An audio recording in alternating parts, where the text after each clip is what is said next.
Yo, what's up mga dre? At nandito tayo ngayon sa Paris ni Diwata. At ayun, si Diwata na pala yan. Hindi ko alam, akala ko customer lang din na nakapila.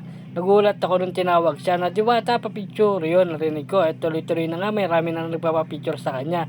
Ayan, si Diwata na pala yan. Yan, kaya sakto, katabi ko na pala siya. Akala ko kung sino. Si Diwata na pala yan mga dre. Hi, hello. At yun mga dre, dito tinawag na ako ni paring Rapi at siya ang nagaya sa akin para kumain dito sa Paris ni Diwata. At ayan, nakain na.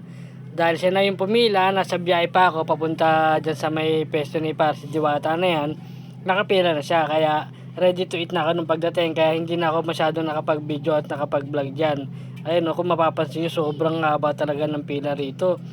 At siksikan, kaya napakadaming tao talaga. Kala mo si Mayor. At yun mga dre, ito nga kung mapapansin nyo, ito yung kararating ko lang at ayan at tumawag at si kapatid ng Rapi ko dyan. Ayan, nakita kami, nag-fist bump ka agad. Nakapila na nga piti si Kumare, nakapila na rin dyan. At ayan, no, ang haba ng pila. At rumekta na nga kaagad ako dun sa nagtatap-tsapan. At ayan, nakapila pala si paring Rapi natin dyan. At ayan na, kumuha na siya ng overload Paris ni Diwata. At ayan, ang aming pupud tripping ngayong gabi. Ayan, no. Talaga naman solid na solid. Wow. At yun mga dre, para malaman nyo pala, una pipila ka muna. Pagkapila mo, magbabayad ka. Pagkabayad mo, bibigyan ka nila ng ticket, piti sa soft drinks. At yan, dire-diretso, kukuha ka na dyan ng tasa na may overload. Pagkakuha mo ng overload, diretso ka na sa may sabaw.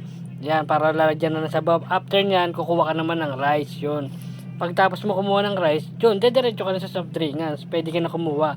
May 7-Up, may Mountain Dew, may Pepsi, yun, mga pagpipila mo mga dre. At yan mga dre, kinilim ko ng ating soft drinks para makakain na tayo. At dito, kung mapapansin nyo, hindi ko napapakita yung pagbibideo ko na kumakain ako. Kasi nga, nahihirapan ako, wala akong pwesto. Naka-standing position lang kami dito ni paring Rapi natin dyan. Kaya, hindi na ako nakapag-vlog na kumakain niya. Ganyan na lang. Tapos, binidyoan ko na lang yung mga tao yan. Sobrang haba ng pila. O kung makikita nyo, naka-standing position na lang ako dyan. So paano mga dre, babalikan natin to, huwag kayong mag-alala. At bibidyo natin ng maayos mga dre. Ops mga dre, huwag magkakalimutan mag-like and share and follow mga dre. Maraming salamat.